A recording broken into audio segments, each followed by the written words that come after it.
Game 7s are some of the best things that sports can offer, the culmination of a back-and-forth series after a long, arduous season. But this Game 7 between the Los Angeles Dodgers and the Toronto Blue Jays was way more than that. After 162 games and a postseason, the season came down to just one singular game. With two lineups littered with stars from all corners of the globe, multiple momentum swings, and even extra innings, this game did not disappoint. But more importantly, this game was a moment in baseball's long history and gave the entire world a glimpse into the future of the sport.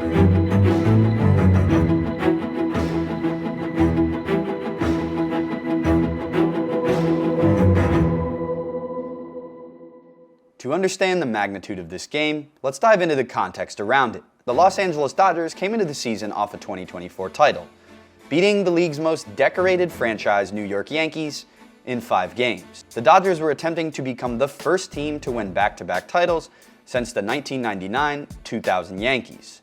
Both the Dodgers lineup and pitching staff were stacked with superstars. So many MVPs and future Hall of Famers like Mookie Betts, Freddie Freeman, and Shohei Ohtani.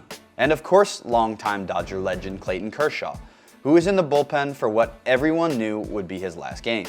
And of course, the Dodgers cannot be talked about without mentioning their trio of Japanese stars, rookie Roki Sasaki, Yoshinobu Yamamoto, and two-way player and one of the best players in the game, and maybe all time, Shohei Ohtani. Now, on the other side, the Jays were seeking their first title since going back-to-back in 1992 and 1993. The team is led by Dominican superstar Vladimir Guerrero Jr., who is the son of the great Vladimir Guerrero Sr., a Hall of Famer in his own right. Mexican catcher and all-star Alejandro Kirk was behind the dish.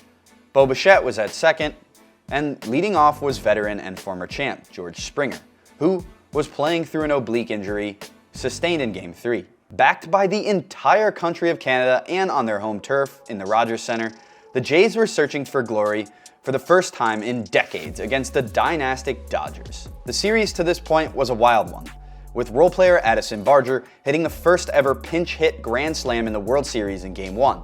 Then the two teams battled out a whopping 18-inning, 6-hour, 39-minute Game 3 that was capped off by a Freddie Freeman walk-off homer, something he managed to do the year prior in the form of a grand slam against the Yankees in the World Series. The Jays then took the next two in LA, behind Shane Bieber and their offense in Game 4, and a masterful performance by rookie Trey Yesavage in Game 5. So, coming back to Canada, the Jays had a chance to win their first title in 30 years in Game 6. But the Dodgers ultimately prevailed, forcing a winner-take-all Game 7. On the mound for the Jays was 41-year-old future Hall of Famer Max Scherzer, who was becoming the oldest player to start a winner-take-all game in World Series history. Opposing him was Shohei Ohtani, a Japanese two-way player who has grown into the largest star in the sport, capturing audiences across the globe, including most notably in his home country of Japan. In 2023, Ohtani led Japan to a monumental victory over the USA in the World Baseball Classic Final, a game that was watched by 42.4% of households in the country of Japan, even though the game was at 8 a.m. local time. Ohtani closed that game and earned the save in a famous at-bat against Mike Trout. And in this Game 7, he was getting the start on the mound and leading off in the Dodger lineup, something pretty unprecedented in any World Series game, much less a Game 7.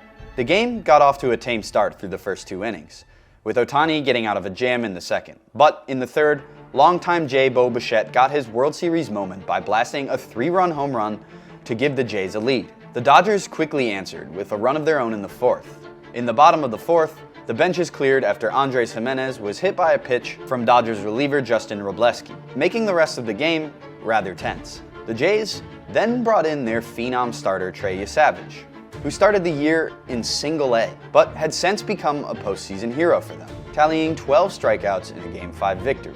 However, in the 8th inning, with the score 4-2, Max Muncy hit a towering home run to right field off the rookie, bringing the Dodgers to within 1. But nothing, and I mean nothing, would prepare us for the drama in the 9th inning.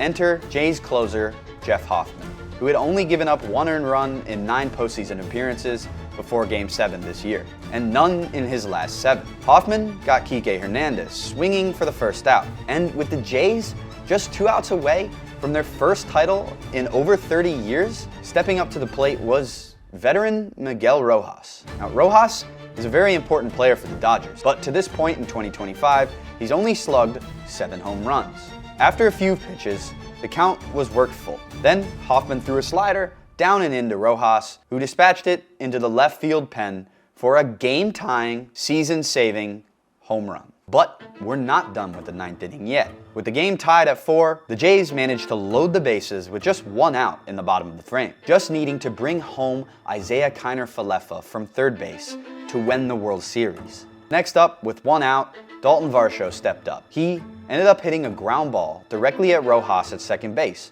who backhanded it and got IKF at the plate by seemingly what was inches. And I'm telling you, inches.